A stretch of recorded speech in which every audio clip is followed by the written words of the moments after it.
नमस्कार मित्रांनो, सृष्टी ब्लॉग मध्ये पुन्हा एकदा तुमचं स्वागत आहे। आणि मित्रांनो, आज आम्ही चाललो आमच्या गावातील हनुमान मंदिरात। तिथे एक महिना काकड आरती असता, म्हणजे कोजागिरी पौर्णिमेपासून जी चालू होता ती साधारण टिपरापर्यंत। तर आमका पण माहित नव्हता, तर आमचे गावचे जे सरपंच प्रकाश तोंडवकर ते मला त्या दिवशी बोलले की आमच्या वाडीत जो हनुमान मंदिर आहे तिथे एक महिना काकड आरती असता। तर एक दिवस येऊन आपण ती एक आठवण म्हणून एक व्हिडिओ करून ठेवूया। तर आता आम्ही चाललो हनुमान मंदिरात आणि एक छोटासा व्हिडिओ आम्ही काकड आरतीचा करतलो होत्या। तर एक आठवण म्हणून राहील म्हणून त्यांनी सांगितले। तर चला आपण जाऊया। मी असे आणि श्रेयस पण येतात सकाळी सकाळी, अजून काळोखा बाहेर। तर चला आम्ही निघतो आता। ते पण तिकडे मंदिरात आता जमतं, आताच मी फोन केलेला आहे। तर चला जाऊया। आणि आमका पण इतक्या वर्षात माका पण माहित नव्हता की आपल्या गावच्या मंदिरात काकड आरत म्हणजे हनुमान मंदिरात काकड आरत होता। कारण हनुमान मंदिर आमच्या घरापासून बराच लांब आहे बघा, त्यांचा फोन पण येतात आता। चला निघाया। मित्रांनो, आपण आता येऊन पोचलो हनुमान मंदिरमध्ये आणि तिकडे आता भजन चालू आहे। आधी भजन करतात थोडा वेळ आणि त्याच्यानंतर आरत चालू होता। आपला हनुमान मंदिर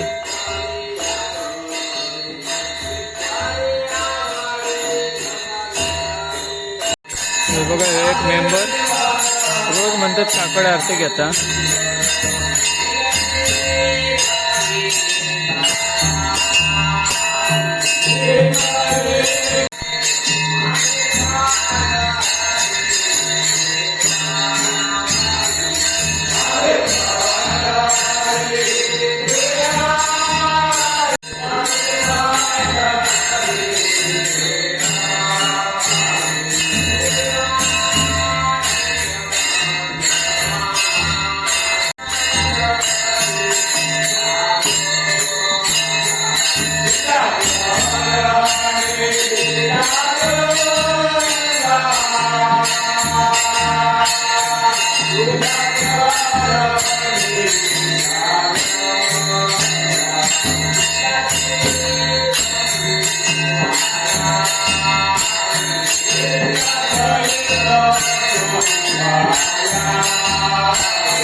आरत आता संपली आणि आता प्रसाद वाटतात.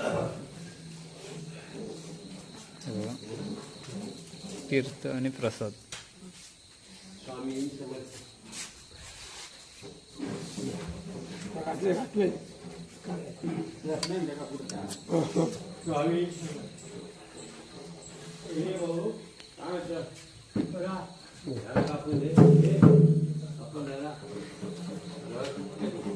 अरे पुढेपर्यंत हो बाजू गिरो हो बाजू कॅच चालू का झाले झाला काय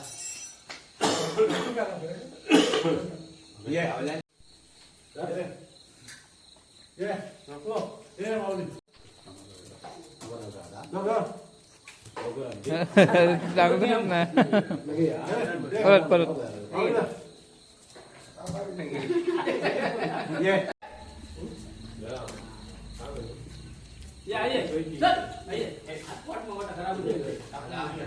मित्रांनो, आज आपण या हनुमान मंदिरात काकड आरतीसाठी गेलो आणि हे आपल्या गावचे सरपंच प्रकाशजी तोंडवळकर आणि ही ग्रामस्थ म्हणजे इकडच्या वाडीतले लोक. मी आता पहिल्यांदाच इथे येले आणि एवढ्या वर्षात पहिल्यांदाच मला माहित की इथे सकाळची काकड आरती होता. तर ही कधीपासून चालू झाली? माका आमच्या माहितीप्रमाणे मंदिर 1886 साली बांधला, पण त्यानंतर त्यावेळी पासून चालू झाली असो अंदाज आहे. आमचे वडील आता 100 वर्ष 90 वर्षाचे वडील वारले, ते सांगत होते आपणा काही माहिती नाही. त्यामुळे 100 वर्षाच्या वरती नक्कीच झाली. त्यावेळेचे ते दांडकर बुवा होते म्हणून ते गाडगे महाराजांच्या काळात त्यावेळी ते स्थापन झाले अशी एक आमचं समज आहे. अच्छा, म्हणजे मंदिर त्यावेळेस स्थापन झालं आणि तिथून ही काकड आरती कायम प्रथा चालू आहे. म्हणजे ही आता म्हणजे दोन वाडीचे लोक एकत्र येऊन एकत्रित येऊन म्हणजे कोतेवाडी आणि ही मधली वाडी ना, म्हणजे दोन वाडीची लोक एकत्र येऊन ही काकड आरती करतात. बऱ्याच वेळा वाटलं की आता बंद पडत, काही लोक कमी येत होते, परंतु मध्यंतरी आध्यात्मिक आवड होती ती मध्यंतरी वाटला कमी होता, परंतु नाही, तो आपली सेवा कोणाच्या ना कोणाच्या रूपात लोक येतात, वाढतात, आणखी ती चालू. बरोबर. आणि ह्या व्हिडिओच्या माध्यमातून या पुढची पण जी पिढी असतात की त्यांना पण कळून दे की आपल्या गावात काहीतरी म्हणजे अशा प्रकारचं हे होतं. आता आमका पण माहित नाही, आता माझं वय 40 वर्ष होऊन गेला, पण एवढ्या वर्षात माका पण माहित नाही की हय असं काही प्रकार असतं म्हणजे काकड आरती वगैरे सकाळची असतं. आणि ही किती दिवस असतं? रोज असतं की कोजागिरी पौर्णिमेपासून त्रिपुरी? अच्छा, म्हणजे एक महिना. बरं. दुसरी गोष्ट म्हणजे ही काकड आरती आहे ना, ही केल्यानंतर त्या लोकांना सगळ्यांचा अनुभव होत. म्हणजे आधी जे ब्लॉकेज वगैरे होत त्या काकड आरतीची तुम्ही चाल जर बघितला तर श्वास कोंडून ती बोलायची. बरं, होय बघितलं. अशा प्रकारचा जर त्रास होता तर निश्चितपणे त्यावेळेच्या लोकांनी किती सायंटिफिक विचार करून त्या केलेला, किती जर चाल म्हटली काकड आरती तर असलेले ब्लॉकेज निघाल होय अशी बरोबर. हा, म्हणजे भजन एक वेगळ्या प्रकारे केला जातं आणि आरती वेगळ्या प्रकारे केला. प्रासादी भजन आणि आता काकाने पण बराच वेळ वाजवल्याने म्हणजे बराच वेळ म्हणजे त्यांच्या वयानुसार त्यांनी बराच वेळ तसं वाजवल्याने असं माका तर वाटतं. नाही तर तरी पण त्यांचा म्हणजे तो उत्साह होतो ना, तो मका भरपूर हे वाटलं, कारण बरंच ह्यांनी वाजवल्याने त्यांनी. तर धन्यवाद, तुम्ही या माका काकड आरती घेऊचो योग दिलात आणि तुमच्यामुळेच मी येईल, कारण तुम्ही त्या दिवशी सांगितलाच म्हणून मला याच्या आधी काय माहित नव्हतं की इथे काकड आरती वगैरे होता. खूप आभार. त्यांनी सगळ्यांका म्हणजे माझ्या वाडीतल्यांका गावातल्यांका पण एक आव्हान आहे की जेका जेका शक्य होईल त्यांनी या दिवसात या काकड आरती नक्की यावा आणि आपलं आरोग्य चांगलं ठेवा आणि एक आपली एकी दाखवा. बरोबर ना? धन्यवाद. खूप आभारी तू पण. हो, नक्की नक्की धन्यवाद. माका मी तुमका धन्यवाद बोलते. हो, नक्की नक्की. आणि माझा उद्देश होता की आपल्या गावात जे काय होत ना, आता पहिला आपल्या गावातल्या लोकांपर्यंत पोहोचवता, नंतर बाहेरची लोक बघतील तेव्हा बघतील. काय आपल्या गावात जे गोष्टी आहेत ना हे आपण दाखवायचे, मग त्याचा विचार करायचा नाही की आपल्या किती व्ह्यूज येतील किंवा किती पैसे येतील याचा विचार करायचा नाही. आधी आपल्या गावातली परंपरा दाखवायची आणि नंतर बाकीचं. तर नक्कीच आणि धन्यवाद तुमका परत पुन्हा एकदा सगळ्यांना. धन्यवाद.